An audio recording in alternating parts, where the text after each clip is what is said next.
this is an iHeart podcast. Guaranteed human.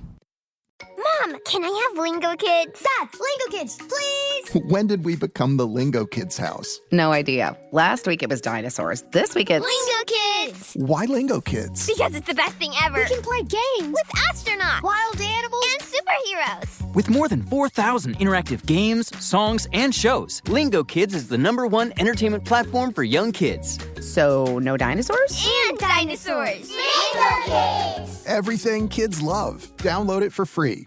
Stuff at Sea is a 5-night, adults-only sailing trip that brings the Stuff podcast universe to life on board. This voyage is a culture-soaked escape where pink sand paradise meets curious minds. Sailing round trip from New York City to Bermuda on October 2nd to 7th, 2026, this voyage drops you straight into the iHeart Podcast Stuff universe. On top of the adults-only experience you already love, you'll get live podcast episode recordings, behind-the-scenes sessions, themed activations, and more unmissable onboard moments. Learn more at virginvoyages.com/stuff. Welcome to Stuff You Should Know from HowStuffWorks.com.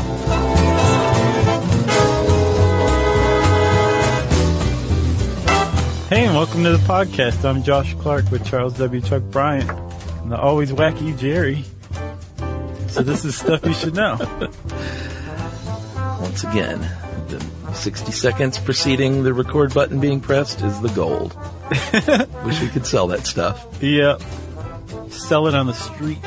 People be hooked on it. You know what the street value of that minute is? What? About $5. That's not bad. Yeah. Chuck. Yes. Have you ever been in a cult? No. Not technically? Not at all. Remember, we've done episodes on cults. Yeah. On brainwashings. Mm-hmm. This is pretty much the natural extension of that progression. Yeah, and we talked a little bit about deprogramming and the cults one, and Surely. brainwashing probably, but yeah. This one, it turns out, has a lot of interesting history I didn't know about. Yes, man. It is crazy history. A dark spot on America's recent past. Yeah. Yet again, yet another one, because apparently the powers that be really got everybody so scared over things like the communist threat, or nuclear weapons or what have you, that America was basically just like a herd of spook cattle for many decades. And yeah. we channeled our anxieties out on anything other or different. And this is a great case of that. Yeah. And the courts, we'll get to this, but they said roundly that you can kidnap and torture and rape people as long as it's out of love. As long as those people are weirdos. Yeah. Yeah. As long as it's a parent loving their child. Yep. In the harshest, extreme way. Man, you can imagine. Crazy what people went through. Unbelievable. So, the whole thing, we should say, like, America did lose its mind collectively for many years. Yes. And it happens from time to time. Started in good old Salem. Yeah. Before there wasn't even in America. Mm-hmm. It's a long tradition here in this country of everybody temporary insanity. Yeah, going crazy. And like I said, this is a case of it. But this case did coalesce around certain things. It wasn't just out of the blue. It wasn't out of nowhere. No. To start off with, in the late 60s, early 70s, there was a real division between generations in the United States. Sure. Huge. There was the parents who still remember the 50s. Yeah. Were raised in the 50s, born in the 50s maybe, but definitely were a little more buttoned up and up with Ike than their kids were. Yes. Okay? So imagine if you have kids and they're going through this rebellious phase and they're smoking pot and they're like wearing motorcycle boots and rocking out to the Beatles and like flipping you off every time you look at them. Yeah. And then all of a sudden, this weird tranquility comes over them and they start wearing robes and they shave their head except for there's a long ponytail in the back. And they're still wearing boots and smoking pot and listening to the Beatles. Right. Or they start wearing bow ties. Yeah. And, like quoting scripture to you. Wouldn't you be like, well, that's a little weird. This is a little odd. Something's going on here with my kid. Yeah. My kid, who's 20, underwent like a serious religious conversion that has never been seen before in our family. That's a little weird, and right? it's not one I approve of. Yeah. So there's these groups that at the time were called cults. But today, if you read sociology texts or studies or whatever, they're called new religious movements. Yeah, sects. Yeah, right, with a CT. Sects. Yeah. Yeah. And these groups are basically, at the time, they were all termed cults. Sure. And you usually, when you think cult, especially United States, it's like some sort of Eastern religion or something like that. But it turns out that the cult movement of the early 70s, late 60s, and into the 80s were actually, for the most part, Bible-based, like Christian cults. Sure. But they took Christian beliefs and teachings and went really far out there with them. Yeah. Or there was a huge influx of Eastern thought and Eastern religion into the United States too, and anybody who joined this group joined a cult. But today, if you call them a cult, it's not very nice. You call them a new religious movement or a sect, right? Yeah, or in the case of the Source family, which I've talked about as being my favorite cult. Yeah? They just like to have sex and do drugs a lot. The Source. Right. They were a cult, though. Well, yeah, sure, by those definitions. Right, at the time. Yeah, I'd call them a commune now. Okay. Probably, that had a band and a charismatic hang-gliding frontman. Right. The charismatic thing is a huge thing. Oh, yeah. That's usually the one thing that is the commonality in all new religious movements. They are centered around a central figure. Yeah. But as the guy who wrote this article, which is a pretty good article, I have to say. This is not the Grabster, was it? No. Boy, it was a he newbie. should be mad. A newbie. This newbie has taken the Grabster's stuff. Yeah. This should have been the Grabster. Well, the Grabster's gotten a serious focus on all things Dungeons and Dragons these days over at IO9. Oh, well, good for him. Yeah. He's moved on and up. But anyway, the author of this article points out that cult it's just a very slippery word. It has like a in-group, out-group kind of sentimentality attached to it. Sure. The point is, over the years, this whole idea of your kid undergoing a religious conversion and then just kind of becoming different, it was bothersome and worrisome to the parents.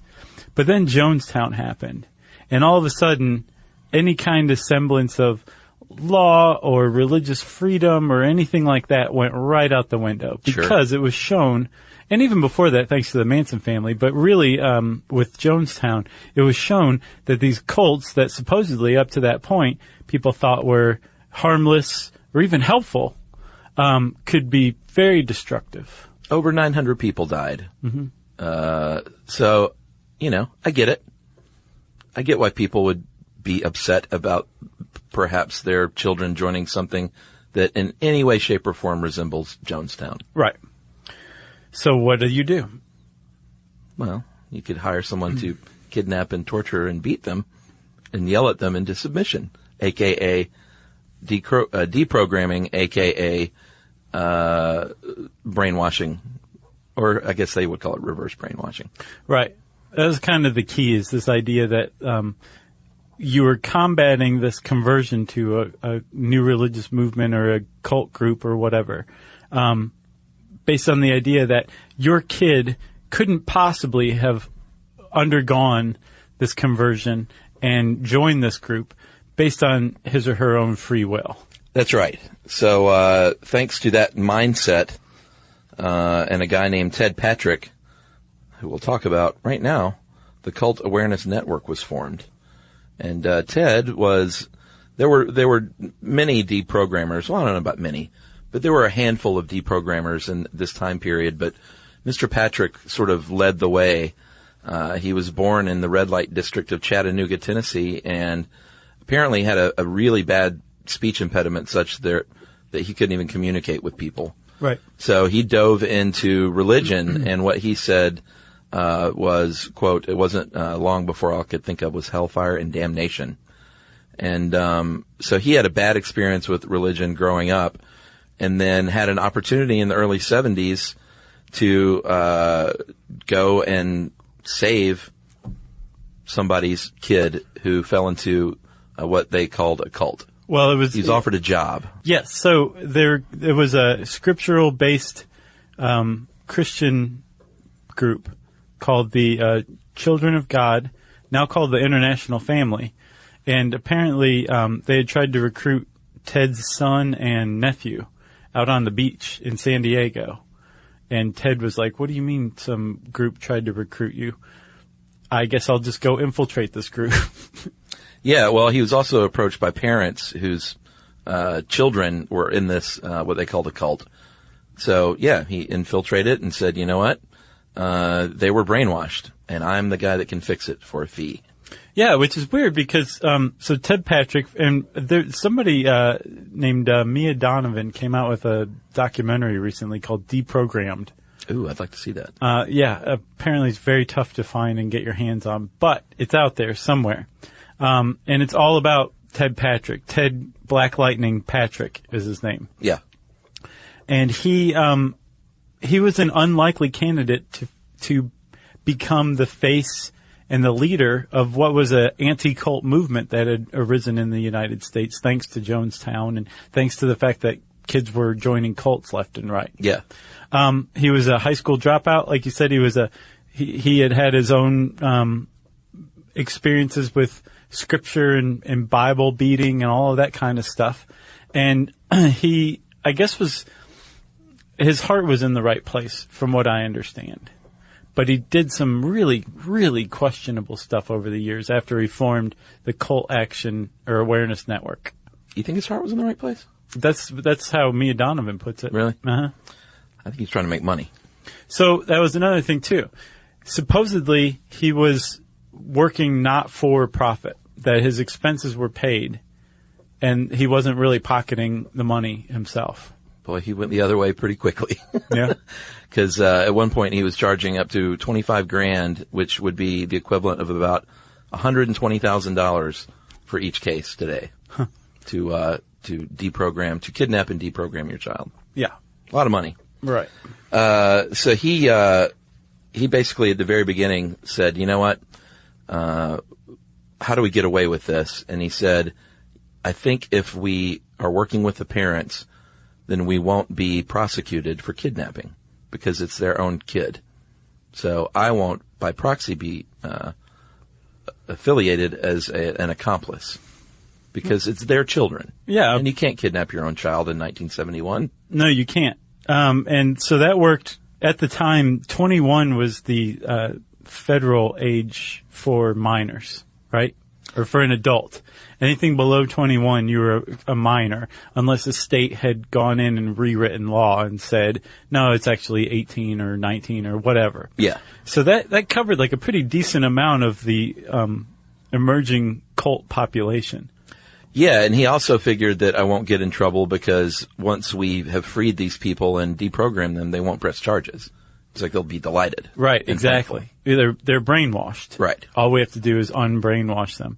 The other way that he figured out they could be protected by law was if the member, the cult member, was an adult, they could apply for what's called a conservatorship. Yes. And this is basically based on that old kind of law where a husband could have his hysterical wife committed if he didn't like her attitude, that kind of thing, where there's a very, very loose burden of proof on demonstrating that the person was out of their mind. So much so that in this point in time in America, if you were if you hired a cult deprogrammer, yes, all you had to do was also shell out $500 or something for a psychologist who would come in and say, the very fact that they're a member of this cult demonstrates that they are mentally ill, and therefore power over them should be granted to their parent, even though this person's an adult. And once that power was granted to the parent could extend that power to the cult deprogrammers, who would then go and kidnap the cult member and then begin the process of deprogramming. Yeah, and they wouldn't even make any attempts to assess their mental state. It was just sort of, I don't know about grandfathered in, but it was just sort of lumped in under the umbrella of the conservatorship. Yeah. Thank you again, psychology. Way to go. So, well, should we talk about some of his greatest hits? Well, let's take a break first. Okay.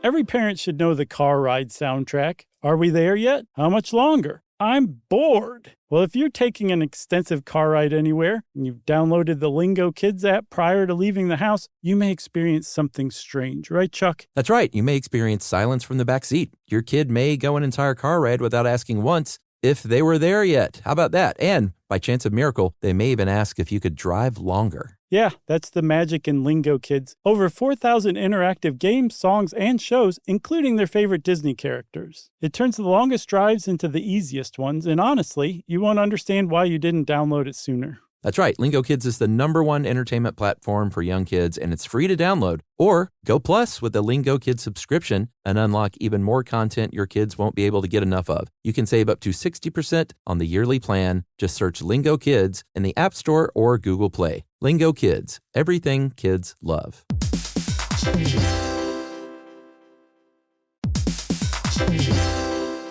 Hey everybody, I want to talk to you a little bit about Tide Evo because it represents over 10 years of innovation and product development. Tide Evo is a first-of-its-kind technology where tens of thousands of minuscule fibers are spun together to form a 6 times powerful layer packed with scrubbers, brighteners, pre-treaters, and fresheners. And that's going to deliver a breakthrough clean that's so powerful it feels like magic. Yeah, it is kind of like magic. Tide Evo is revolutionary. A 100% concentrated, waterless laundry tile that's made of compressed microfiber soap layers rather than liquid or powder. And it's not like pods or sheets because it uses 6 layers of detergent fibers to deliver superior cold water cleaning without plastic packaging of any kind. And it provides a mess-free, lightweight solution that dissolves lickety-split. So whenever you run into a laundry challenge, turn to Tide Evo. It's revolutionary. It's magic. Try new Tide Evo. Real laundry magic.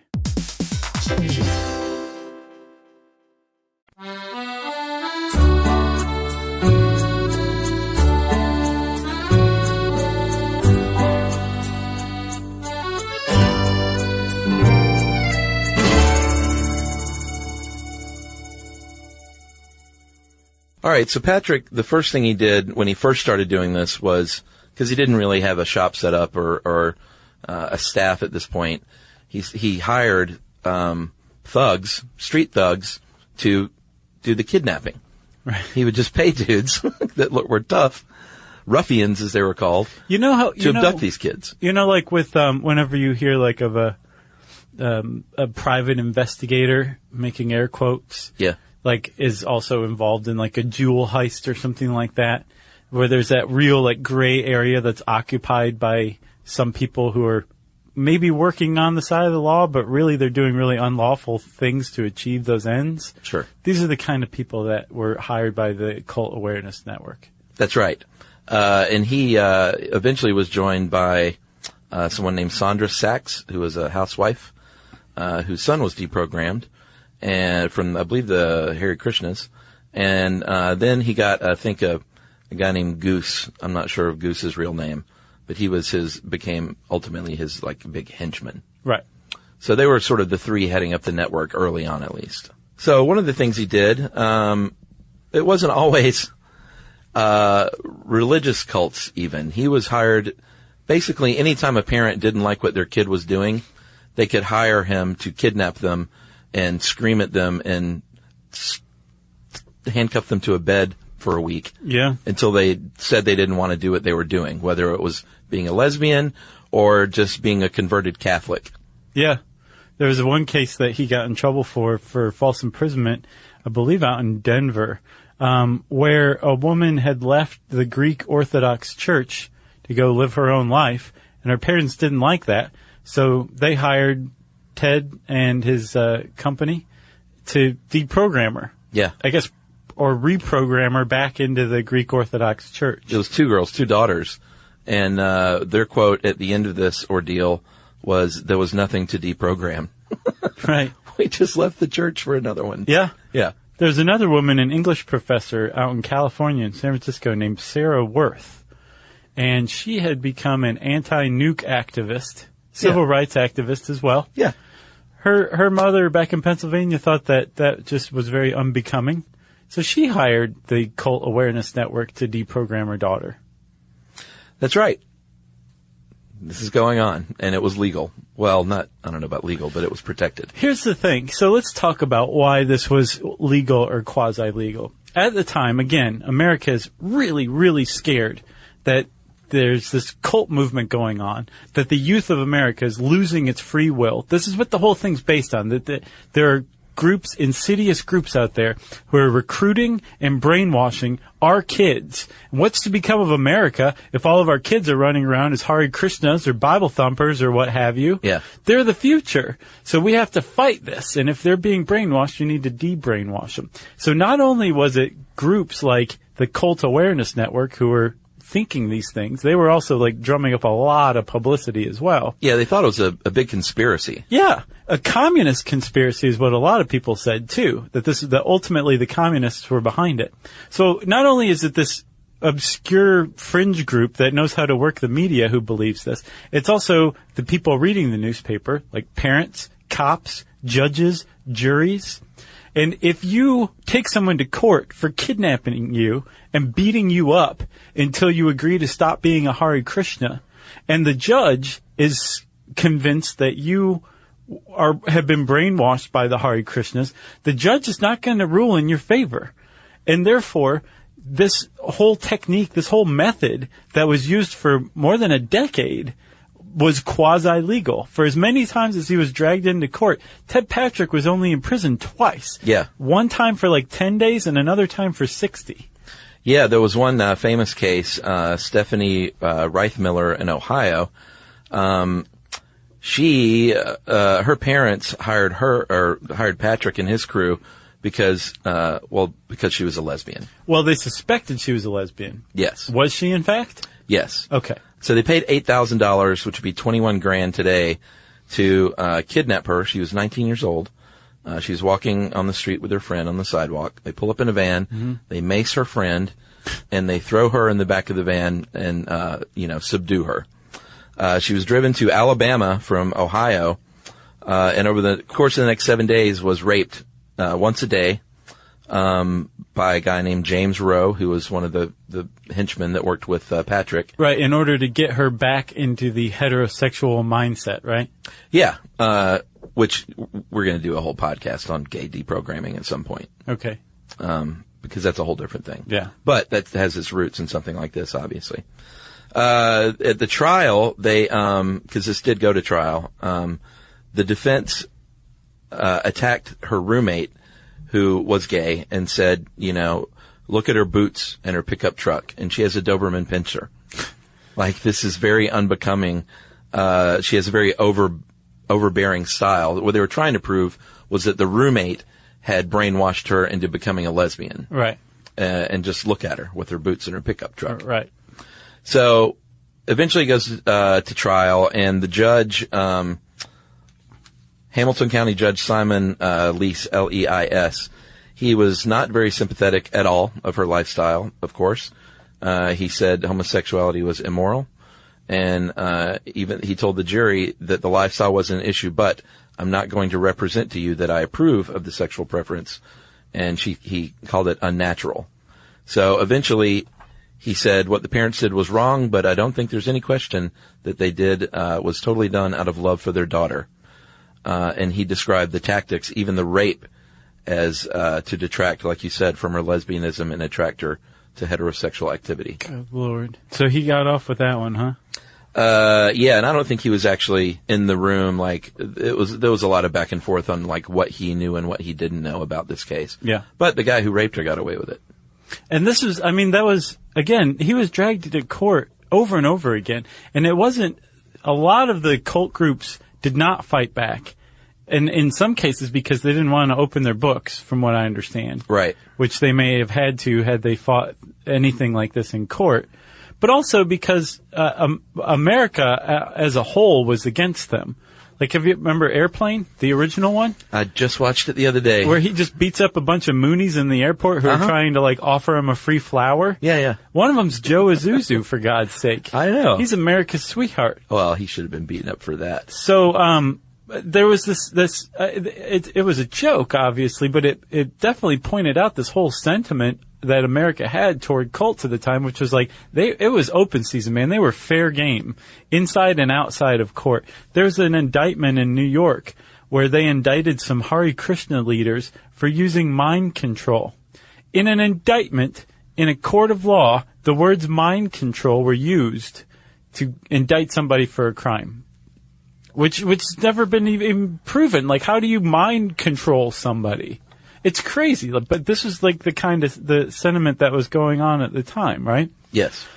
And so you could be, if you were a member of a what was considered a cult group, and your parents were well-heeled enough to afford the Cult Awareness Network, you could be sitting there hanging out in the commune one day, playing your acoustic guitar or what have you, thinking about consciousness and the universality of it, and all of a sudden the door gets kicked in, and Ted Patrick and some of his henchmen enter, grab you, your buddy stands up to be like, hey man, you can't do that, and they mace him, and they take you, throw you in a van, drive you several states over, maybe to your parents' house. I think they frequently use the parents' house because it added like an extra sense of legality to it. Right. And then they would keep you there for as long as they wanted to. They would beat you. Yeah. They would abuse you physically, emotionally, verbally. They would starve you. They would deprive you of sleep. And you weren't allowed to leave. You were berated constantly. They would take shifts. They would have your family come in and berate you. And all of this was completely made up out of whole cloth by Ted Patrick. Like, he had no training whatsoever in any kind of brainwash techniques. No, well, there is no training. Right. But he just kind of intuitively got that, like, if you deprive someone of sleep or food, they'll start to do what you want them to. And the whole goal of it, as far as he was concerned, was to create, to snap somebody out of it. Right. And when somebody snapped, they basically gave into your will, in that they were no longer resisting. They were no longer saying, my right to be a Hare Krishna is protected by the First Amendment. You have kidnapped me. I want to go. Please leave. Please leave me alone. They just said, fine, you're right. I don't want to be a Hare Krishna anymore. That could be snapping. It could also be something that was a lot closer in complexion to something like that religious conversion, but it would be like a conversion back, where they'd start crying and weeping. And these are the ones that were frequently pointed to as proof positive that deprogramming actually worked. Because there are a lot of people who are deprogrammed who said, this is a great thing for me. But that has been explained time and time again as basically a lot of kids who joined cults did so because they felt like they weren't accepted at home or by their families or whatever. And they would see, once they were kidnapped and taken back to their parents' house, that maybe their parents actually did care about them more than they realized. They were willing to spend some money and hire Black Lightning to come beat me up until I agree to come back home. So maybe that was the reason for this snapping. Yeah, and sometimes they would fake it altogether to get out of that prison, which is the case, which we'll talk about right after this break, of Jason Scott.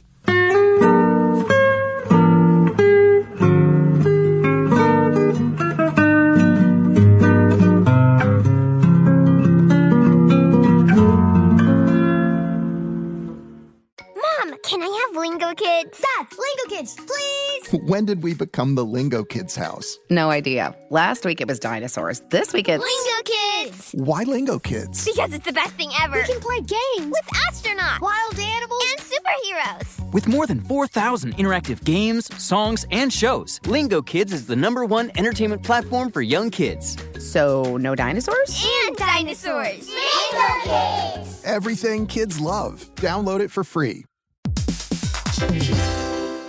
Hey everybody, I want to talk to you a little bit about Tide Evo because it represents over 10 years of innovation and product development. Tide Evo is a first-of-its-kind technology where tens of thousands of minuscule fibers are spun together to form a 6 times powerful layer packed with scrubbers, brighteners, pre-treaters, and fresheners. And that's going to deliver a breakthrough clean that's so powerful it feels like magic. Yeah, it is kind of like magic. Tide Evo is revolutionary. A 100% concentrated, waterless laundry tile that's made of compressed microfiber soap layers rather than liquid or powder. And it's not like pods or sheets because it uses 6 layers of detergent fibers to deliver superior cold water cleaning without plastic packaging of any kind. And it provides a mess-free, lightweight solution that dissolves lickety-split. So whenever you run into a laundry challenge, turn to Tide Evo. It's revolutionary. It's magic. Try new Tide Evo. Real laundry magic.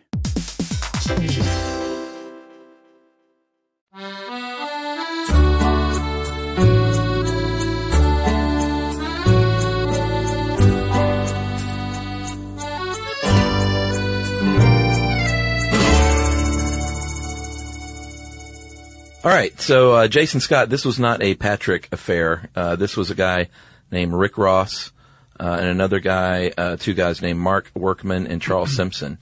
Yes, but they were referred by the Cult Awareness Network. So that's right. CAN was involved. Well, yeah, they were referred, but this wasn't Patrick heading up this operation. Right. And this is a guy named Jason Scott, and he was kidnapped and brought to out in the boonies in Washington State, and he was held there for days against his will, physically abused, all the stuff that we've been going over, because they wanted him to leave this Pentecostal church that he was in with his brothers. I think his mom was in it at one point, but she left. The sons decided to stay, and she was like, I don't like what's going on over there. Mm-hmm. So she hired them to deprogram him. It failed in that Scott eventually faked that he was, after 4 days of torture, he faked it and said, I don't believe that stuff anymore. He broke down in tears and said he completely rebuked everything that he had stood for. And so they said, well, this is great. It worked. Let's go out for a celebration dinner with your family. And he was allowed to use the bathroom at the restaurant by himself for the first time in a week. And he ran to the police. And the police arrested these guys. There was a civil suit filed. This is where it gets really interesting. There was a civil suit filed on Jason Scott's behalf by a counselor for the Church of lead counsel by the Church of Scientology. Mm-hmm. So now Scientology is getting involved. They end up bankrupting through this court case. They awarded $875,000 in compensatory damages, $1 million in damages of punitive nature against the Cult Awareness Network, right, and $2.5 million against Ross himself. Right. It ended up bankrupting them, and then the Church of Scientology buys out the Cult Awareness Network in bankruptcy court, buys their assets, buys their logo, buys their name, renames it the New Cult Awareness Network, and now it's run by the Church of Scientology. Right. So if you're looking for help to get your kid out of a cult, including Scientology, the helpful people there will explain to you how great Scientology is.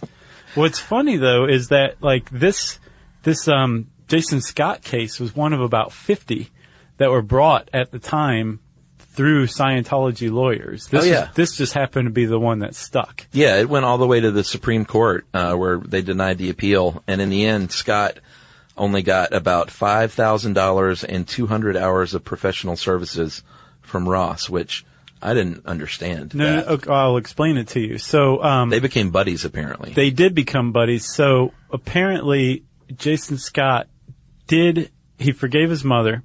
He also forgave Rick Ross. He broke from the Scientology lawyer. Yeah, he hired a different lawyer after that. I guess he felt a little fleeced maybe by the Scientologists, or used, I should say, and ended up being chummy with Rick Ross. So he sold Rick Ross his settlement, which should have been $3 million, for $5,000 and 200 hours of his services, of deprogramming services, right?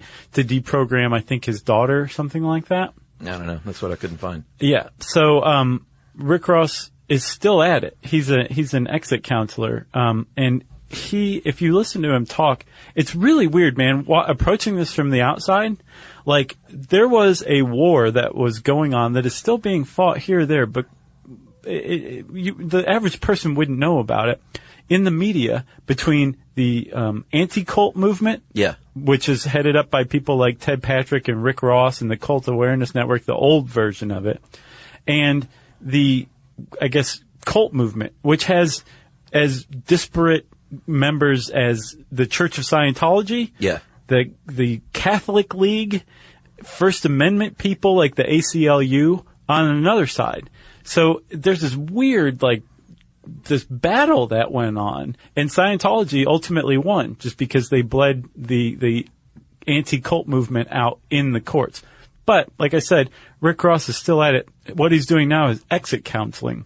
And if before deprogramming was coercive brainwashing, then exit counseling is the opposite of that. It's basically like a drug intervention, but as far as cults are concerned. Yeah, the idea is that you get the whole family involved. You get the person who you're trying to counsel, I guess, involved, and they all agree to meet, and they talk to them about what they were doing, and they explain to them about the harmful practices of that cult or not cult, depending on what it is. And it essentially it's a really intensive therapy, group therapy with your family. Right. But again, not coerced, supposedly voluntary, and the proper way to go about it. Still expensive though. Right. But like a normal intervention or like a drug related intervention, like it'll probably be a surprise to the cult member. Yeah. But in a exit counseling seminar session or whatever, that person has to agree to stick around and listen. Yeah. Like they can leave at any point in time. There's no more kidnapping and duct taping. Right. So that's the state of affairs now. And it's really weird again because this is the remnants of this info war that went on between the anti-cult movement and the cult movement or the new religious movement. And it's really kind of the whole thing is muddy, morally speaking, because there are people walking around, including ones that were abducted and beaten up or mistreated or abused or tortured by Cult Awareness Network or other deprogrammers who say, if it weren't for those guys, I'd probably still be in a cult right now. Sure. And I'm really grateful to my parents for shelling out the money to have these guys kidnap me because I was really, I was lost in life and very vulnerable at the time. And this really helped get me back on track. Well, yeah, and cults can be destructive and destroy people's lives and kill people. Right. But what you can't do is I think the problem came when everything was lumped together in under one big umbrella called cult. Exactly. That's exactly right. Because who was Ted Patrick or anybody else the great decider of what made acceptable religious beliefs and non-acceptable religious beliefs? Like, where was that dividing line and who gave him the right to do it?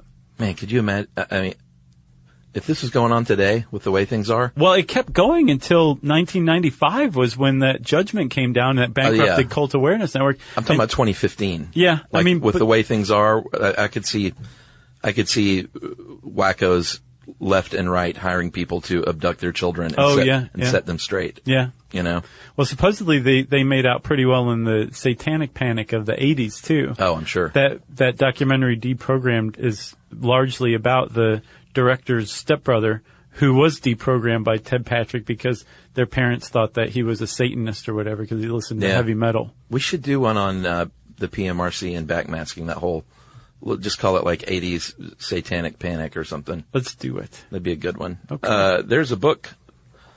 Ted Patrick wrote a book called Let Our Children Go. There's an exclamation point in the title. That's right, because you better.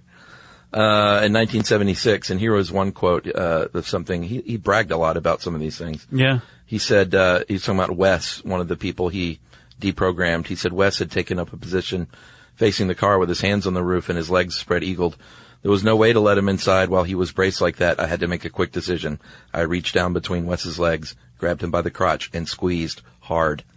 He let out a howl and doubled up, grabbing for his groin with both hands. Then I hit, shoving him headfirst into the back seat of the car and piling in on top of him. Jeez. And then Jason Scott, I think, was, duct tape, put face down in a van, and like this 300-pound guy sat on him. And that can kill you. Yes, it can. Pretty kooky stuff, man. Yeah, let's, how to combat brainwashing by brainwashing. I love Pretty neat. looking back in America's recent past to see how crazy it's been from time to time. Every once in a while, it just goes nuts. We just go crazy. Yeah. Let's see. You got anything else? I got nothing else. If you want to know more about deprogramming, you can type those words in the search bar at howstuffworks.com. And since I said search bar, it's time for listener mail. Hey guys, just finished listening to your Hot Air Balloons podcast. I'm calling this Hot Air Balloon email. I jumped the gun. Having worked for a hot air balloon company for 2 years in Napa Valley, where I grew up. I worked on the ground crew, or the chase crew, as we called it. The company I worked for, Napa Valley Balloons, has balloons that can fit 2 people, all the way up to 20 people. The envelope, although it looks like, can weigh in excess of 600 pounds, and the basket is easily twice that, if not more. And he wrote a lot about the getting all the hot air out and what an arduous process that was. I can imagine. And then he has another good little story here. One day after we launched the balloons from just north of Napa, the wind picked up and one of the pilots couldn't find a safe place to land. I'm going to call this Josh's worst nightmare fortune. Right. The balloon kept going south, and what was supposed to be an hour flight was getting close to 2 hours.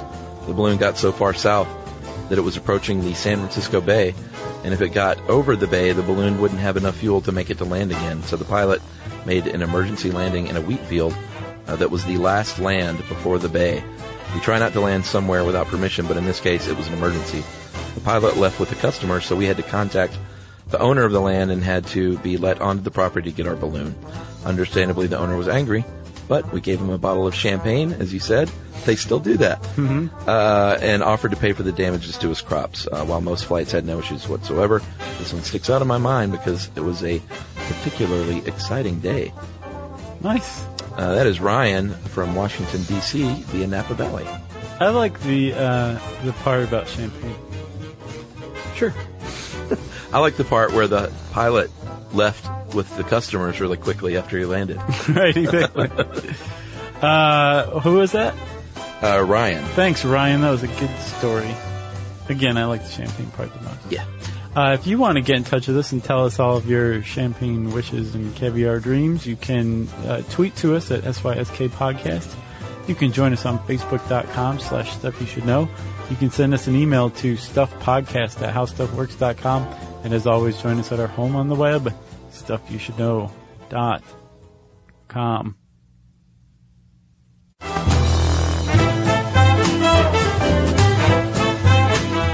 For more on this and thousands of other topics, visit HowStuffWorks.com.